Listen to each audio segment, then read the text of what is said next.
तो परिणाम लगातार जारी हैं बिहार विधानसभा चुनाव के और एनडीए बम्पर जीत की तरफ बढ़ता हुआ नजर आ रहा है। एनडीए 201 सीटों के साथ बम्पर जीत कामयाब रखे हुए, बरकरार रखे हुए। और महागठबंधन की बात की जाए तो 36 सीटें महागठबंधन को नजर आ रही हैं और अन्य की बात की जाए तो 6। तो शाम को बीजेपी दफ्तर जाएंगे प्रधानमंत्री नरेंद्र मोदी। बिहार चुनाव में जीत के लिए धन्यवाद करेंगे। बिहार में बीजेपी और एनडीए की बड़ी जीत देखने को मिल रही है। शाम को बीजेपी दफ्तर जाएंगे प्रधानमंत्री नरेंद्र मोदी। टोटल टीवी के एसेट एडिटर प्रदीप कुमार हमारे साथ लाइव जुड़े हुए हैं। ज्यादा जानकारी के लिए सीधे उनका रुख करेंगे। प्रदीप जी, बम्पर जीत और शायद इस जीत का अंदाजा था एनडीए को कि आंकड़ा 200 के पार कर जाएगा।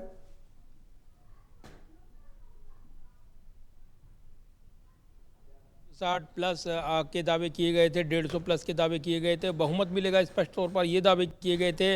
लेकिन अगर इस आंकड़े का जिक्र होता तो बड़े सवाल उठते और कहा जाता कि ये तो आंकड़े पहले ही पता होते हैं, इसलिए चुनाव महज औपचारिकता। और ये विपक्ष का आरोप है कि ये जो चुनावी मुकाबला है ये चुनाव आयोग बनाम बिहार की जनता के बीच हुआ है और ये जनता जनार्दन को सोचना है कि क्या ऐसे ही चुनावी मुकाबले चलते रहेंगे। कांग्रेस नेता पवन खेड़ा ने कहा है। लेकिन आपको वापस लेके आता हूँ पिछले बुलेटिन में जब हमसे सवाल पूछा गया, जो हमारे एंकर थी उन्होंने सवाल पूछा था राधोपुर सीट को लेकर। तो यहाँ मैं ये बताना चाहूँगा कि जो अभी आंकड़ा है राधोपुर में, जो 30 राउंड होने हैं, 11 राउंड चुके हैं और 11 राउंड के मुकाबले के बाद जो तस्वीर बनकर उभर रही है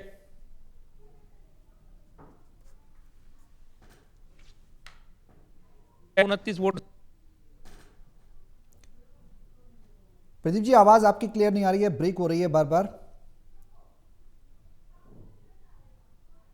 पाती है यहाँ पर आरजेडी, तो निश्चित तौर पर बड़े सवाल खड़े होंगे, बड़ा विवाद रहेगा इस पूरे मामले को लेकर, क्योंकि कहीं ना कहीं रहा है आरजेडी का और लालू यादव यहाँ पर इसका प्रतिनिधित्व करते रहे हैं। और उसके बाद जब लालू यादव जेल, उनकी पत्नी राबड़ी देवी चुनाव मैदान में उतरी थी और उन्होंने मुख्यमंत्री भी बनी थी। तो ये तमाम चीज़ें हैं जो इस फैक्टर को साबित करती हैं कि कहीं ना कहीं ये सीट जो है पुश्तैनी सीट मानी जाती है। लेकिन यहाँ से पिछड़ना तेजस्वी यादव के लिए अच्छा संकेत नहीं होगा। हालांकि पूरा ओवरऑल अगर आप देखें तो अभी जो पूरा ओवरऑल लीड ली गई है, अब 89 सीटों पर रुझान में बीजेपी आगे चल रही है, 83 सीटों पर जेडीयू, 27 सीटों पर आरजेडी सिमट गई है। तो ये अपने आप में बताता है कि महागठबंधन की हालत क्या है। यानी एक बुरी स्थिति है, आप कह सकते हैं कि एक तरफा मुकाबला ये तब्दील हो गया है। इसका अंदाज़ा किसी को नहीं था और शायद यही वजह है कि इसके बाद नई नई चर्चाएं चल रही हैं, नए नए बहस देखने को मिल रहे हैं। कुछ राजनीतिक तौर पर देखें तो बड़े सवाल हैं कि आखिर बिहार का चुनावी नतीजा क्या मैसेज देने वाला है। मैसेज बिल्कुल साफ है कि राष्ट्रीय राजनीति के मुद्दे, जंगल राज का मुद्दा जो खासतौर से उठाया गया बीजेपी की ओर से, एक कम्बिनेशन बनाकर जो चुनाव लड़ा गया वो भारी पड़ा है। दूसरा, सुशासन बाबू की जो इमेज है वो विपक्ष पर भारी पड़ गई है और इसीलिए उसकी तोड़ नहीं थी यहाँ पर विपक्ष के पास। तेजस्वी का चेहरा वो मुकाबला नहीं कर पाया, ये कहा गया। दूसरा, एसआईआर मुहिम को लेकर, वोट काटने को लेकर जो विवाद बना, वो नैरेटिव भी ठीक से सेट नहीं हो पाया। हालांकि विपक्ष के आरोप बने हुए हैं कि वोट काटे गए हैं उनके समर्थकों के और पहले ही गणित सेट कर लिया गया। इसलिए इतने बड़े बहुमत के साथ अगर एनडीए सत्ता में आ रहा है तो बड़े सवाल भी विपक्ष खड़े कर रहा है। बिल्कुल प्रदीप जी, सवाल खड़े हो रहे हैं, लेकिन तैयारियों की बात की जाए तो वो क्या रही है, ज़मीनी स्तर पर क्या कुछ विपक्ष द्वारा किया गया, ये भी एक मुद्दा है। प्रदीप जी, अगर चरणों की बात की जाए, वोटिंग परसेंटेज को अगर हम ओवरऑल देखें तो पिछले विधानसभा चुनाव के मुकाबले 9.6% मतदान इस बार ज़्यादा हुआ। जाहिर सी बात है कि इस बार वोटर्स में खासा उत्साह देखने को मिला। कमियां कई फैक्टर्स में रही हैं। नीतीश कुमार ने कहीं ना कहीं उपलब्धियां सरकार की गिनाई, जनता से सीधे संवाद किया, महिलाओं के लिए जो एक तरीके से 10-10 हज़ार की जो सौगातें दी हैं उसका भी व्यापक तौर पर असर देखने को मिला है बिहार विधानसभा चुनाव में। देखिए सौरभ, हर दांव एनडीए के लिए अच्छा पड़ गया है तो इसकी चर्चा होगी और एनडीए को जीत का क्रेडिट दिया जाएगा। कहा जाएगा कि एनडीए ने ऐसा किया था, ऐसी रणनीति बनाई, ऐसा तमाम चीज़ें रही जो उसके पक्ष में रही, तो उनकी चर्चा होगी। लेकिन अब महागठबंधन हार रहा है तो उसका हर दांव उल्टा पड़ेगा, उसकी चर्चा होगी। ये देर सवेर हुई ये सीटों का बंटवारा सही नहीं हो पाया, एक माहौल बना था वोटर अधिकार या तरह से उसको भुना नहीं पाया विपक्ष, ये कहा जाएगा। दूसरा जो एक मैसेज गया कि महागठबंधन में जब सीट शेयरिंग फार्मूला तैयार हो रहा था, जब तेजस्वी दिल्ली पहुंचे, राहुल गांधी मिल नहीं पाए, वो हरियाणा गए थे, पूरन कुमार याद आ रहे हैं मुझे, आईपीएस उनका आत्महत्या केस, और वहां जाना था। लेकिन ये मैसेज बड़ा ख़राब गया कि उनकी मुलाकात नहीं हो पाती तेजस्वी यादव से, और शायद ये छोड़ दिया गया था कि जो सीट शेयरिंग का फार्मूला चल रहा है उसमें वहाँ नेता बातचीत करेंगे। अब तमाम बातें होंगी क्योंकि अब महागठबंधन जैसे जैसे पिछड़ता जा रहा है, हार की संभावनाएं पूरी तरीके से बढ़ रही हैं। पूरी तरीके से इसलिए कह रहे हैं क्योंकि अंतिम नतीजे आएंगे तभी ये तस्वीर साफ होगी कितनी सीटें किसको मिल रही हैं। लेकिन ये सवाल तो रहेंगे ही सौरभ कि आखिर चूक कहाँ हुई, और चूक को अगर गिनाने में हम जुटेंगे तो बड़े बड़े सवाल उठेंगे। कई बड़े सवाल ये भी हैं कि आखिर एक बेहतर रणनीति जो बनाने की ज़रूरत थी उसमें कहाँ महागठबंधन चूक गया। क्या सीएम का फेस अनाउंस देर से हुआ इसलिए रणनीति पिछड़ गई, महागठबंधन की सीट शेयरिंग का फार्मूला तय नहीं हो पाया इसलिए गड़बड़ रही, वीआईपी वो पाला बदलने का संकेत देते हुए नजर आए। लेकिन ये भी एक बीजेपी की रणनीति का हिस्सा थी कि उन्होंने पैदा कर दिया कि महागठबंधन ही टूट सकता है। ये रणनीतिक तौर पर भारी पड़ी है एनडीए की रणनीति, ये साफ तौर पर दिखता है। और अपने घर को साधते हुए जिस तरीके से एकजुट रखते हुए यहाँ पर चुनाव लड़ा है एनडीए ने, वो सबसे बड़ा कारगर रहा है। हालांकि विपक्ष सवाल उठा रहा है, हमें याद आ रहा है कि पवन खेड़ा जब पटना में थे तब वो एक होटल में गए थे और जो सीसीटीवी कैमरे ढके हुए थे उनकी ओर इशारा करते हुए उन्होंने कहा कि आखिर गृह मंत्री ऐसी क्या रणनीति बना रहे हैं कि उनको ये सीसीटीवी से छुपना पड़ रहा है, जबकि चिंताएं हैं सुरक्षा को लेकर। ये सवाल उन्होंने उठाए थे। डराने का धन बल के प्रयोग के आरोप लगाए गए हैं। हर चुनावी मुकाबले में अमूमन ऐसा होता है, लेकिन जब सत्ता बल हो धन बल हो तो निश्चित तौर पर विपक्ष यहाँ पर कमज़ोर था और वो कमज़ोर कड़ियाँ गिनाते हुए धमाकेदार जीत की ओर बढ़ते हुए कदम बढ़ा दिए हैं। तो अब तमाम सवालों पर बात होगी और बहस छिड़ेगी कि आखिर क्या वजह रही कि महागठबंधन उतना भी अच्छा नहीं कर पाया जितनी उम्मीदें की जा रही थी। टक्कर तो देना दूर की बात, नज़दीक भी आसपास नहीं दिखाई दे रहा है। यानी जो डबल सेंचुरी है वो लगते हुए नजर आ रही है एनडीए खेमे से की ओर से। तो ये अपने आप में मुकाबला एक रिकॉर्ड बनाने वाला है और एक नई बहस भी छेड़ने वाला है कि आखिर क्या ग्राउंड पर इतनी बड़ी लहर थी, इतनी बड़ी सुनामी थी। ये बड़े सवाल हैं जिनके आने वाले दिनों में इसको लेकर बहस गरमाई रहेगी, क्योंकि ये चुनावी मुकाबला बिल्कुल एक तरफा हो जाएगा ऐसा किसी राजनीतिक पंडित ने अनुमान नहीं लगाया था। फिलहाल अंतिम नतीजा आना बाकी है, लेकिन रुझान जो साफ तौर पर स्पष्ट कर रही हैं इसमें महागठबंधन की बड़ी हार हो रही है। एनडीए डबल डिजिट में यानी डबल सेंचुरी मार सकता है, सीधे तौर पर ये रुझान बता रही हैं। अंतिम नतीजा क्या होगा इंतजार करेंगे, लेकिन ज़्यादा बहुत हेरफेर इसमें होगी नतीजों में। इसकी गुंजाइश जैसे जैसे दिन आगे बढ़ रहा है वो संभावना टेली जैसे जैसे आगे बढ़ रहे हैं तो वैसे ही महागठबंधन के नंबर और कम हो रहे हैं। तो 50 का आंकड़ा भी पार करना मुश्किल हो रहा है। 243 कुल सीटें जा रहा है यहाँ पर एनडीए। तो ये एक बड़ी जीत है, बम्पर जीत है। आप कहेंगे सुनामी अब तक के जो चुनाव रहे हैं विधानसभा के, उसमें सबसे बड़ी जीत बिहार की रहेगी। सबको चौंका मध्य प्रदेश याद कीजिए, सबको चौंकाते हुए जीत जिस तरीके से मिली थी। तमाम ऐसे फैक्टर हैं, तमाम ऐसे राज्य हैं। अब ये जरूर है कि राहुल गांधी ने सवाल खड़े किए हैं, नई बहस छिड़ी है, लेकिन ये भी काबिल गौर है कि चुनावी मुकाबला बिल्कुल बदला हुआ है। हर मुकाबले के बाद नई तस्वीर बनकर उभर रही है, हर मुकाबला नई कहानी बयान कर रहा है और इसकी पटकथा कैसे लिखी जा रही है कोई कुछ समझ नहीं पा रहा है। बिल्कुल प्रदीप जी, सवाल यह है कि बीजेपी और जेडीयू के अगर हम आंकड़े देखें तो बहुत ज़्यादा अंतर नहीं है। 83 पर जेडीयू है, 90 पर बीजेपी है। अब सवाल यह है कि नीतीश बाबू का सुशासन, जिन्हें सुशासन बाबू भी कहा जाता है, उसके लिए जनता का आशीर्वाद मिला। बिहार में जो योजनाएं वो एनडीए का एक गठबंधन का हिस्सा बनकर लेकर आए। तमाम योजनाएं प्रोजेक्ट की हमने छठ में भी देखा किस तरह से बड़े स्तर पर, राष्ट्रीय स्तर पर नहीं सिर्फ वैश्विक स्तर पर भी छठ को मनाया गया। तमाम ऐसे मुद्दे थे, ट्रेनों की सौगात देने वाली बात हो या फिर और महिलाओं के लिए, युवाओं के लिए, जेनजी के लिए खासकर योजनाएं हों। तो अगर पूरा कंक्लूसिव तरीके से देखें तो पूरी माइक्रो मैनेजमेंट लेवल पर तैयारियां की गई थी और जनता शायद इस बात पर भी भरोसा करती है कि भाई वादे तो करे जाएं, लेकिन ज़मीन पर धरातल पर कौन उतारता है उसके साथ जनता ज़रूर जाती है। ये कहना भी गलत नहीं होगा। देखिए सौरभ, ज़मीन पर ग्राउंड पर जब चुनावी मुकाबले होते हैं तो वो परिस्थितियां अलग होती हैं, और जब रणनीति बनाते हैं कागज़ों पर जो खाका तैयार किया जाता है उसमें अलग परिस्थिति होती है। ग्राउंड पर परिस्थिति बदल जाती है और उसके मुताबिक कई बार जो पेपर पर काम होता है वो कई बार ग्राउंड पर बदल देना पड़ता है।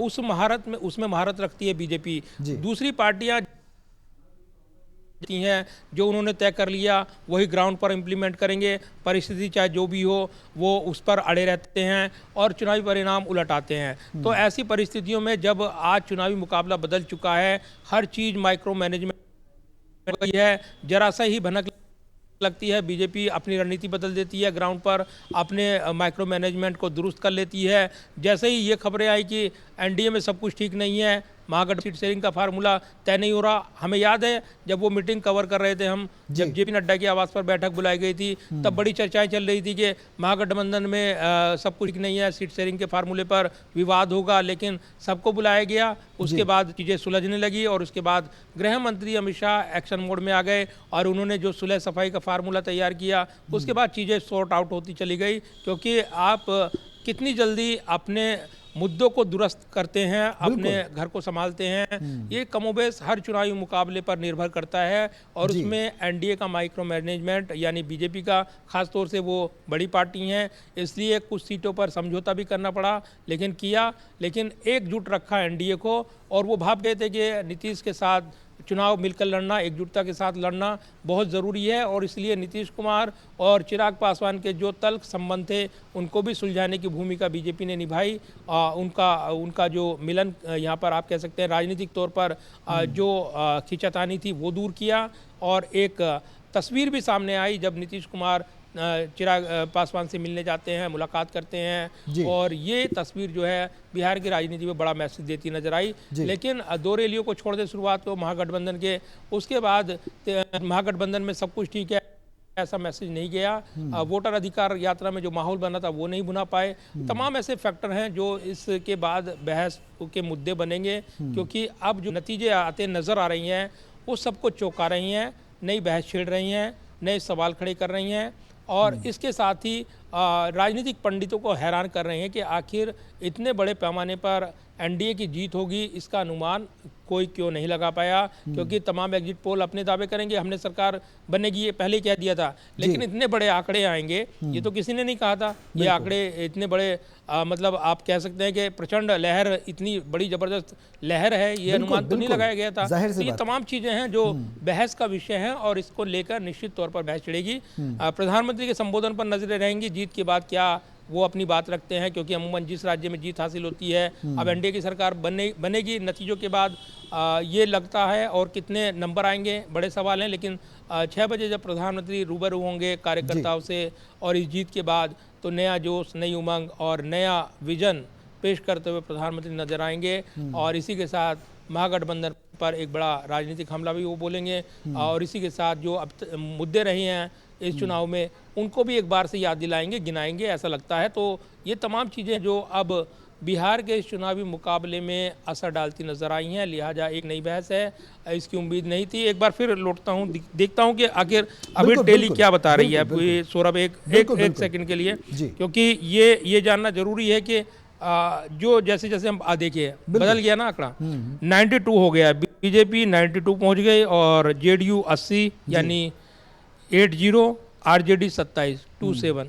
अब कितना भी जोर आजमाइश, मतलब समझ रहे हैं ना कि मैं क्या कहना चाह रहा हूँ, कि कितना भी जोर आजमाइश महागठबंधन की ओर से, आरजेडी की ओर से जो बड़ी पार्टी थी वो लगा ले, लेकिन पीछे और पीछे ऐसा लग रहा है। तो लगता नहीं है कि बहुत ज़्यादा परिवर्तन आएगा सौरभ।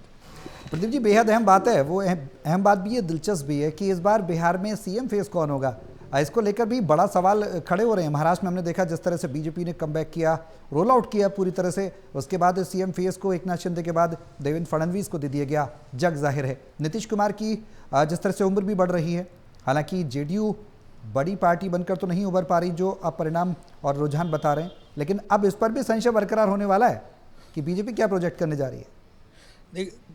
देखिए सौरभ, मैं अपनी हंसी नहीं रोक पाया, और वो इसलिए क्योंकि इसकी वजह बिल्कुल साफ है कि ये जो सीएम का फेस और जिसको लेकर चर्चाएं रही हैं बिहार में, ये तो अब लग रहा है कि ये चर्चाएं हैं कि ये रणनीति का हिस्सा था। ऐसा इसलिए कहा जा रहा है कि अगर ये जो चुनावी रणनीतिकार हैं अमित शाह ये बयान नहीं देते कि विधायक दल की बैठक में तय होगा, तो नीतीश कुमार तो पहले दिन से निशाने पर थे, यानी विरोधियों के निशाने पर रहते, और तब मुकाबला कुछ बदला हुआ नजर आता कि सीएम फेस तो ये हैं, टारगेट हिट करो। लेकिन जैसे ही ये बयान आया उसके बाद महागठबंधन कंफ्यूज हो गया, ऐसा लग रहा है। मतलब राजनीतिक पंडित ये अनुमान लगाते हैं, हम भी इतने दिन से राजनीतिक मैदान में देखते हैं, खबरों को समझते हैं, तो ये बयान बहुत सोच समझ कर दिया गया और इसने एक नई बहस छेड़ दी। नीतीश कुमार अचानक प्रिय बन गए और नीतीश कुमार को लेकर सॉफ्ट कॉर्नर जो महागठबंधन का था वो उनको ले डूबा, अगर आप कहें तो। ये शब्द इसलिए कह रहा हूं क्योंकि उनको उम्मीद थी कि कुछ ऐसे परिणाम आ जाएंगे, नीतीश कुमार फिर से वो विकल्प मतलब आजमाते हैं ना कि पाला बदल लेंगे, और वो उनकी संभावनाएं बनी रहेंगी, तो नीतीश को ज्यादा नाराज ना किया जाए, हाँ ठीक ठाक है, गुड़ी गुड़ी खेला जाए। ये एक जो रणनीति रही ये शायद उन पर भारी पड़ गई। दूसरा आप फैक्टर देखिए, सीएम को लेकर जेडीयू सीधे तौर पर कहता नजर आया कि नीतीश कुमार के नेतृत्व में चुनाव हो रहा है, नीतीश कुमार मुख्यमंत्री होंगे जीतने के बाद, उनके नेतृत्व में चुनाव लड़ रहे हैं, नीतीश कुमार मुख्यमंत्री थे, नीतीश कुमार मुख्यमंत्री हैं, मुख्यमंत्री रहेंगे, ये बयान पकड़ लिया जेडीयू ने। बीजेपी और प्रधानमंत्री के बयान की उम्मीद थी, लेकिन ऐसा रणनीतिक तौर पर नहीं किया गया, शायद ये रणनीति का हिस्सा रहा।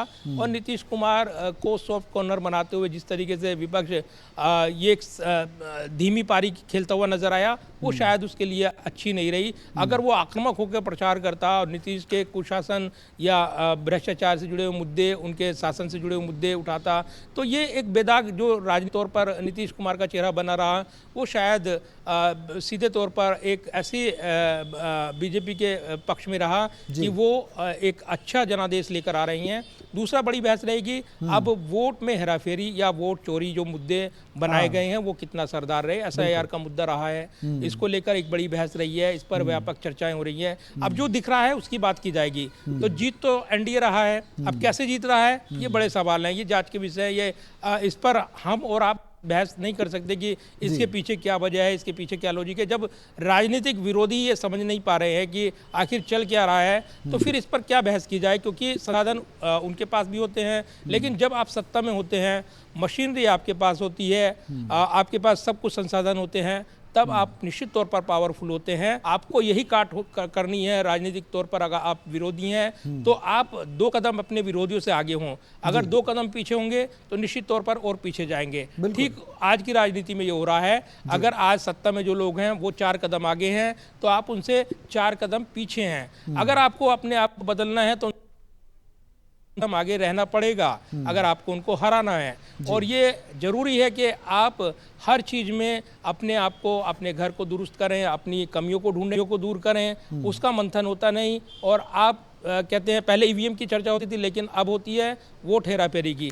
आप इस पर अंकुश लगा सकते हैं, लेकिन आपके पास काडर नहीं, आपके पास काडर बेस्ड पार्टी नहीं, जिस तरीके से चर्चा होती है। तो ये बदलाव की कोशिशें हो रही हैं, लेकिन सिर्फ एक पार्टी का चरित्र बदल पाएगी ऐसा नहीं दिखता।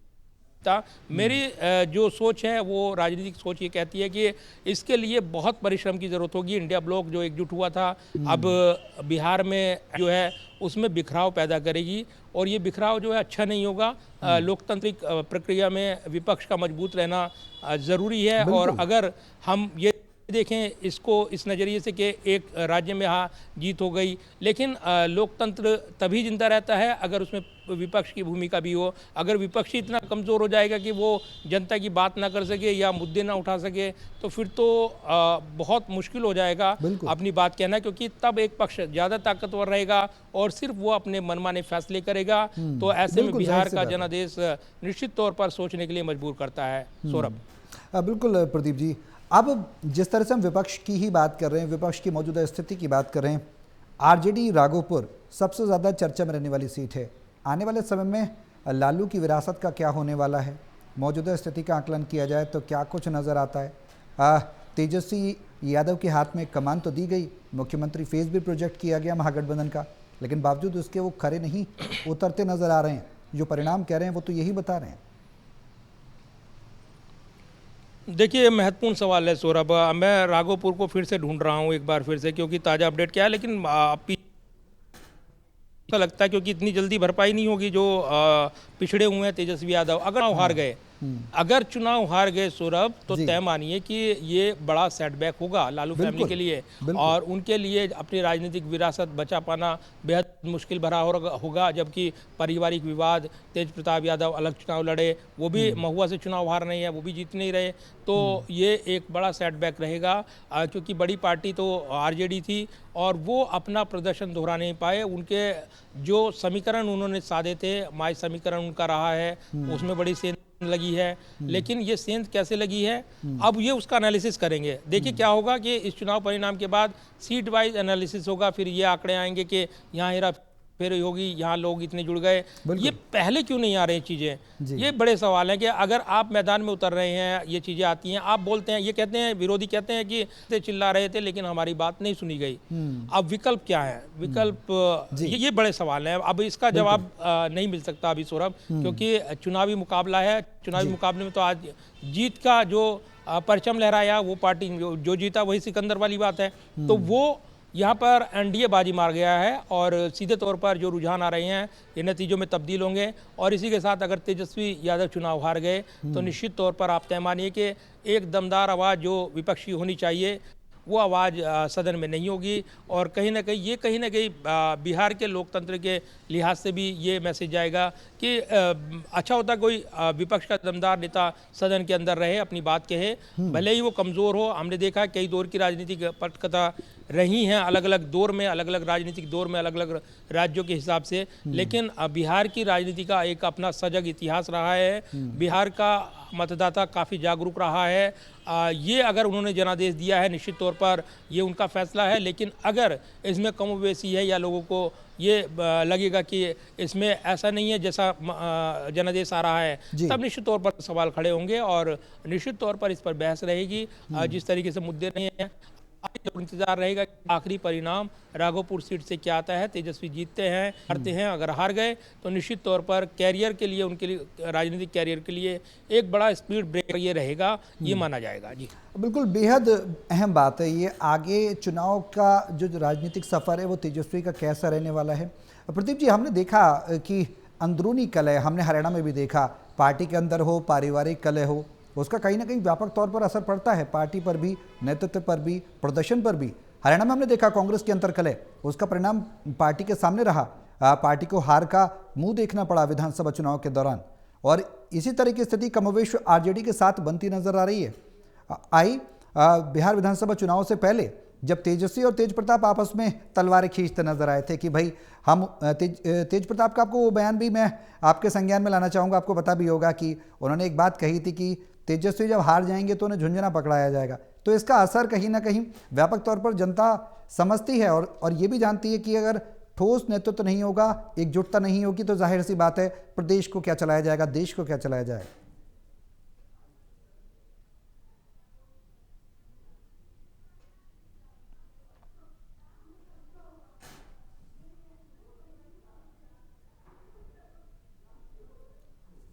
प्रदीप जी, आपकी आवाज हम तक नहीं आ रही है।